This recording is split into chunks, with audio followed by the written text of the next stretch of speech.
You wait for the perfect entry on gold. The setup looks good, but you want to see one more confirmation candle before pulling the trigger. That candle shoots up 20 pips and now you're chasing. You enter late, the move stalls, and you're stopped out for a loss on a trade that would have been a winner if you just entered when you first saw it. This happens 3 times a week. You're convinced the problem is your timing, so you study more entry techniques, watch videos about precise entries, and obsess over catching the exact bottom or top. Here's the painful truth: you're solving the wrong problem. Your losses aren't coming from bad timing, they're coming from your belief that perfect timing is possible. The traders making consistent money aren't better at timing entries than you. They've accepted that entry timing is mostly random luck and built their entire approach around that reality. What I'm about to reveal are 3 fundamental shifts that happen when you stop trying to time entries and start building systems that work regardless of when you get in. Your stop placement matters more. You're spending hours trying to enter at the perfect price while barely thinking about where your stop goes. This is completely backwards. Whether you enter gold at 2045 or 2048 makes almost zero difference to your long-term results. Where you place your stop determines whether you survive long enough to be right or get chopped out before the move happens. Here's what's actually killing your account. You nail a great entry, getting in near the exact low of a pullback. You feel like a genius. Then price immediately drops another 15 pips and stops you out before reversing and running exactly where you predicted. You were right about direction but wrong about how much heat the trade would take. Your perfect entry didn't save you because your stop was placed based on what you wanted to risk instead of what the trade needed. Flip your entire focus. Stop hunting for perfect entries and start asking, where does this trade prove I'm wrong? That's where your stop goes, and that price determines your position size, not your confidence about the entry. If gold needs 30 pips of room to breathe before your target, then you risk based on 30 pips, regardless of where exactly you enter within that range. Here's the practical method that works. Before you even think about entry price, mark on your chart where the trade is invalidated. Maybe it's below the recent swing low. Maybe it's above a key resistance level. That's your stop location, locked in. Now calculate your position size based on that distance. If it's too far for your risk tolerance, you don't take the trade at all. You don't try to tighten the stop or find a better entry. You just skip it and wait for a setup with a closer invalidation point. Second technique: use range entries instead of precise entries. Instead of trying to enter at one specific price, identify a zone where your setup is valid. Maybe that's a 5 pip range, maybe it's 15 pips. Anywhere in that zone counts as your entry, so you stop agonizing over getting the exact price. You enter when your alert hits the zone and your criteria are met. This eliminates the paralysis that comes from waiting for perfection. Third move: track your entry quality separately from your trade outcomes. For the next 20 trades, record whether you entered in the top third, middle third, or bottom third of your eventual profit zone. You'll discover something shocking: your profit has almost zero correlation with entry precision. Trades entered at bad prices often work just as well as trades entered at perfect prices because the market doesn't care where you got in. Understanding the stops matter more than entries prepares you for the second shift. Your position size removes entry timing pressure. You're obsessing over entry timing because you're risking too much per trade. When you're risking 50 pips with large position size, getting in at the best possible price feels crucial because every pip represents significant money.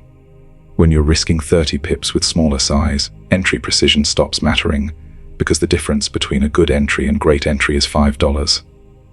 The timing obsession is a symptom of position size anxiety. You're trying to maximize every trade because you're not taking enough trades to let probability work. If you only trade once a week, each trade carries enormous psychological weight. You need it to be perfect because you don't have volume to absorb variance.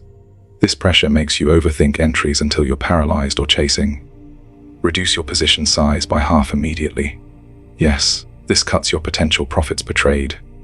It also cuts your need to time entries perfectly. When you're risking 0.5% instead of 1%, entering 5 pips early or late becomes meaningless noise. Your brain relaxes because the stakes dropped, and relaxed brains make better decisions than stressed brains. Here's the counterintuitive result: smaller size with worse entries often produces better total returns than large size with perfect entries. Why? because you actually take the trades instead of waiting for perfection that never comes. You enter when your setup appears rather than when it's optimal. Over time, taking more trades with acceptable entries beats taking fewer trades with perfect entries, because perfect entries are rare and acceptable entries are common. Second technique, calculate your position size based on your stop distance, not your account size.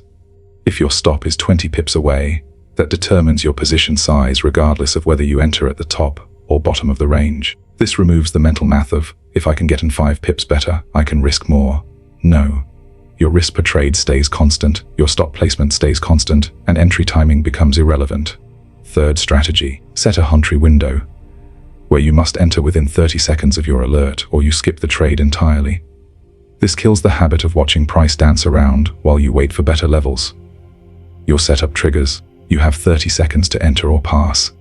This forced speed eliminates overthinking and proves that quick entries work just as well as perfectly timed entries. Understanding how position size eliminates timing pressure prepares you for the third shift. Your trade management saves bad entries. You think entries determine whether trades win or lose. Reality check how you manage the trade after entry matters way more than where you got in. A bad entry managed well makes money. A perfect entry managed poorly loses money. You're wasting mental energy on the 5% of the trade you can control's entry, while ignoring the 95% you can control as management. Watch what happens with a real example. You enter British pound at a mediocre price, 5 pips worse than ideal. The trade immediately goes against you 10 pips. Amateur traders panic, convinced their entry timing failed. Professional traders check if their stop is still valid. If yes, they sit tight. Price reverses and runs 50 pips in their favor.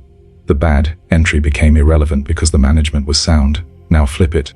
You nail a perfect entry on euro-dollar, getting in within 2 pips of the low. The trade moves 10 pips in your favor and you're feeling brilliant. Then it pulls back 8 pips and you panic exit because it's not acting right.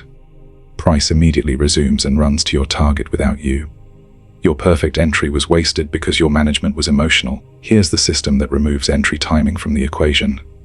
The moment you enter any trade, you set 3 price levels: your stop, where you're wrong, your first target, where you lock some profit, and your runner target, where the full move completes.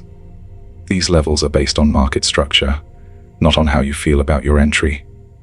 Then you don't touch anything until price hits one of those levels. This set and forget approach makes entry timing irrelevant. Whether you entered at the perfect price or 5 pips, late doesn't matter because your management plan handles both scenarios identically. You're not making new decisions based on how the trade opens. You made all your decisions before entry, and now you're just waiting for the market to hit your predetermined levels. Second technique, use a break-even rule that's based on time, not price. After your trade is open for X minutes or hours, if it's showing any profit, you move your stop to break-even. This protects you from entry timing mistakes that cause immediate drawdown. Even if you entered poorly, you get time for the market to prove you right before risking any loss. Third move, build a save plan for every entry. Before you enter, write down what you'll do if price immediately goes against you. Maybe you'll add to the position at a better price. Maybe you'll hold until your stop. Maybe you'll exit early if a specific condition changes. Having this plan written before entry means poor entry timing doesn't create emotional panic. You already know how you'll handle it. Fourth strategy that changes everything: review your last 20 losing trades and identify how many lost because of entry timing versus management mistakes. You'll find that maybe 2 trades lost because you entered poorly. The other 18 lost because you moved your stop, exited early from fear, or didn't follow your plan. This data proves that fixing your management will improve results more than perfecting your entries ever could. Comment below how much time you spend agonizing over entry timing versus planning your trade management, because the obsession with perfect entries is keeping you poor while traders with sloppy entries and excellent management are getting rich. Master the ability to place stops properly, size positions to eliminate timing pressure, and manage trades according to plan regardless of entry quality, and you'll discover that entry timing was never the problem. Your need for entry timing to be perfect was the problem, and that need disappeared the moment you built systems that work with any reasonable entry price.